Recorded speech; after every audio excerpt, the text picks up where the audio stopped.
Hey everyone, and welcome. Today we're getting right into the one skill that our source material says is the absolute heart of leadership. And it's not what you might think. It's not about some grand strategy or being born with charisma. It's something way more fundamental, something anyone can build. So let's kick things off with a big question. What really separates a manager from a leader? I mean, you could come up with 1,000 different answers, right? You might think it's vision or authority or maybe just the title on your business card. But what if the real answer is something way more practical than all of that? Well, according to the source we're digging into today, the difference really just boils down to this. It's not about a dozen different personality traits, but about mastering one single core skill that unlocks everything else. And there it is, communication. This is the big idea for today's explainer. Real leadership isn't about ordering people around. It's about connecting with them. It's about taking that vision you have in your head and turning it into real action. And that translation, it happens entirely through how well you communicate. Okay, so if communication is the key, what does that actually mean? I mean, communication is a huge word, right? But what's fantastic about our source material is that it breaks it all down into these really clear, manageable parts. So let's get into these building blocks of influence. It all comes down to just 3 things. Think about that.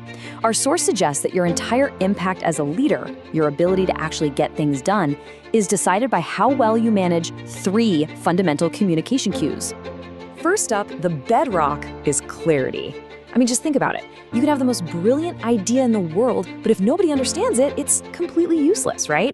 Clarity isn't just about what you say, it's about what the other person hears. It's the difference between a vague email that just creates chaos and a project brief so clear that everyone knows exactly what they need to do next. A message not understood is a message not delivered. Period. Next up, tone. Ooh, this is a big one. It's the emotional music playing behind your words. The exact same phrase, "I need that report," can mean 2 totally different things. It can be a simple request, "I need that report." Or it can be a stressful, urgent demand, "I need that report."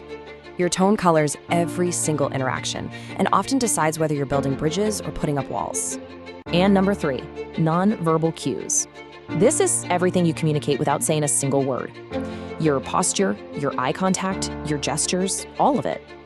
If you're telling your team you're confident in the new plan, but you're all slouched over, arms crossed, avoiding eye contact, which message do you think they're actually going to believe? Your words or your body? Yeah, it's not even a contest. And this slide just lays out the stakes perfectly. Look at the real-world impact of getting just one of these right. On the left, a lack of clarity leads straight to confusion, vague goals, and just wasted effort. But on the right, with clear communication, you get specific objectives, teams that are totally in sync, and focused action that actually moves the needle. The impact is huge, and it's immediate. Okay, so we have our 3 building blocks: clarity, tone, and nonverbal cues. Now, let's see how mastering this foundation lets a leader build on top of it and start operating at a much, much higher level of influence. So here's the crucial point. These aren't just soft skills. Our source presents them as the absolute prerequisites for real influence. You simply cannot persuade, negotiate, or inspire if your fundamental communication is broken. It's the platform that everything else has to stand on. This path shows the whole progression beautifully. You have to start at step 1. You gotta build that solid base with the fundamentals. Only then can you effectively start climbing that ladder to apply those skills in high-stakes moments, like persuading your team, negotiating a deal, or inspiring people. And these are the big outcomes we're talking about.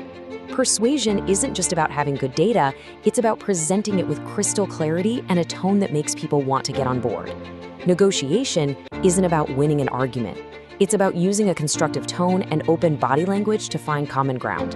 And aspiration, that ability to truly inspire a team, well, that's the ultimate expression of all 3 fundamentals working in perfect harmony to paint a picture of a better future.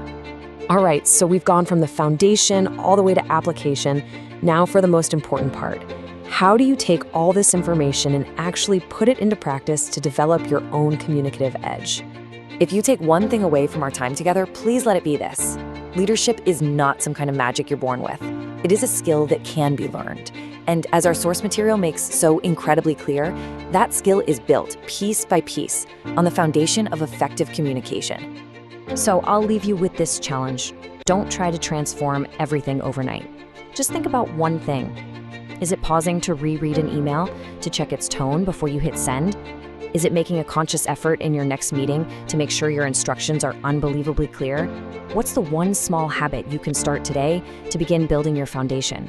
Because that's where the real work and the real leadership truly begins.